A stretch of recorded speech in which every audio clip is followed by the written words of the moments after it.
Herkese salam. Bugün sizlerle beraber biz toxumun becərilməsi ilə bağlı bir videoçar hazırlayacağıq. Belə ki, mən ilk öncəliklə bir lobya toxumunu suda saxlayacağım.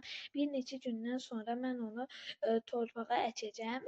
Bir aydan və yaxud da bir aydan az müddətdə o artıq cücərməyə başlayacaq. Görək nələr olacaq. Gördüyünüz kimi lobya toxumlarını suyun içine koydum və bir iki gündən sonra görək onlarda dəyişiklik olacaqmı? Üçüncü gündən herkese salam. Gördüğünüz kimi toxumlar artıq cücərməyə başlayıb. Suyun rəngi də dəyişilibdir. Artıq mən o suyu da dəyişəcəm.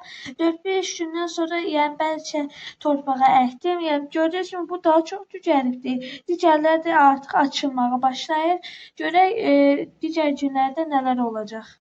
Dördüncü gündən herkese salam. Gördüğünüz kimi artıq lobyalar cücərməyə başlayıblar. Yəni əvvəlcədən cücərdilər, yəni bu dəfə böyüyüblər. Belki onlar artıq torpağa əkilməyə hazırdırlar. Mən 4-cü gündəyəm indi.